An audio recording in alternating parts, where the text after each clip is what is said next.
அனைவருக்கும் வணக்கம். இன்றைக்கி பூசணிக்காய் அல்வா தான் பண்ண போகிறேன். எப்படி பண்ணுறேன்னு சொல்லிட்டு பார்க்கலாம். வீடியோக்குள்ளே வாங்க. இந்த பூசணிக்காய் அல்வாவுக்கு பின்னாடி ஒரு சின்ன கதையே இருக்குதுங்க. எங்கள் சின்ன பேத்தி சின்ன சொப்பு சாமானத்தில் செஞ்சு கொடுன்னு சொல்லி ஒரே ரகலை பண்ணாளுங்க.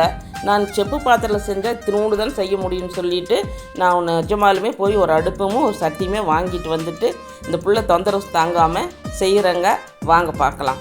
இப்போது அடுப்பில் முதல்ல ஒரு ஸ்வீட்டே செய்யலான்னு சொல்லிட்டு தாங்க இந்த பூசணிக்காய் அல்வா செய்கிறேன். பூசணிக்காயை சாம்பாருக்காக வாங்கி வச்சுருந்தாங்க.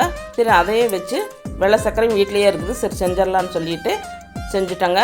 இப்போ அடுப்பு பற்ற வச்சு புது சட்டியை நல்லா கழுவியெல்லாம் வச்சுட்டேங்க. வச்சுட்டு அடுப்பு மேலே வச்சு ஒரு தேவையான அளவு நெய்யை ஊற்றி முந்திரியும் திராட்சையும் வறுத்தெடுத்து வச்சுக்கிட்டு அதே நெய்யில் நம்ம பூசணிக்காயை மேல் தோலை சீவி உள்பாகத்தை மட்டும் துருவி எடுத்து வச்சுருந்ததை ஒரு கப்பு இருக்கும், அதை போட்டு அந்த நெய்யிலேயே வறுத்தெடுத்துக்கிட்டு தேவைன்னா நீங்கள் ஃபுட் கலர் சேர்த்துக்கலாம். நான் கொஞ்சமாக ஃபுட் கலர் எல்லோ கலர் சேர்த்துருக்கேன்.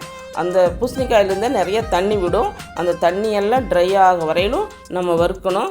நல்லா வதக்கும் போது தண்ணியெல்லாம் ட்ரை ஆகும்போது எவ்வளோ பூசணிக்காய் போட்டோமோ அதே அளவு சர்க்கரையை சேர்த்துக்கலாம். சேர்த்து அதையும் மிக்ஸ் பண்ணும்போது சர்க்கரை நல்லா மெல்ட் ஆகி அந்த இதோட பூசணிக்காயோட கலக்கும்போது சர்க்கரையும் தண்ணி விடும்.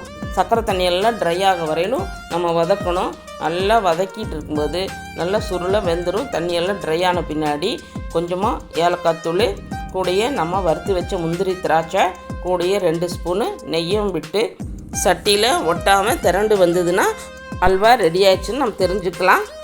நீங்கள் வேணுன்னா ஃபுட் கலர் சேர்த்திக்கலாம். வேண்டாட்டி கொஞ்சமாக மஞ்சத்தூளோ அல்லது குங்குமம் உப்பு உங்ககிட்ட இருந்ததுன்னா அதை கூட சேர்த்திக்கலாம். பேத்திகளுக்குள்ள இன்றைக்கி லீவுங்கிறனால சாம்பார் வைக்கிறதுக்காக வாங்கி வச்சுருந்தாங்க பூசணிக்காயை. சரி அது வச்ச பூசணிக்காய் அல்வா பண்ணிடலான்னு சொல்லிட்டு பண்ணிட்டேங்க. அடுப்பு முதல்ல நான் வச்சுருந்தேங்க பழைய அடுப்பு, அது ரொம்ப நாளுக்கு முன்னாடியே உடஞ்சி போச்சு. சரி நமக்கு இதுக்கும் ஒரு அடுப்பு தேவைன்னு சொல்லிட்டு போய் ஒரு அடுப்பு வாங்கினேங்க.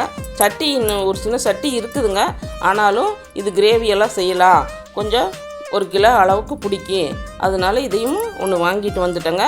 அடுப்பு வாங்கிட்டு வந்துட்டேங்க. வீட்டுக்கு வந்துட்டு எங்கே வச்சு செய்கிறதுன்னு சொல்லிட்டு ஒரே யோசனை.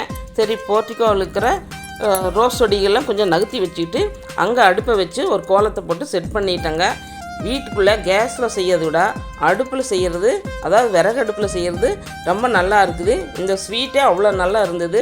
பிள்ளைகள்லாம் சாப்பிட்டு பார்த்துட்டு ரொம்ப நல்லா இருக்குது, கல்யாண வீட்டு அல்வா மாதிரி இருக்குதுன்னு சொன்னாங்க. இதே மாதிரி செய்து பாருங்கள். செய்து பார்த்துட்டு எப்படி வந்ததுன்னு கமெண்ட் பண்ணுங்கள். இந்த வீடியோ பிடிச்சிருந்துன்னா மறக்காமல் லைக் போடுங்க, ஷேர் பண்ணுங்கள், சப்ஸ்கிரைப் பண்ணுங்கள். வாழ்க வளத்துடன் நலத்துடன்.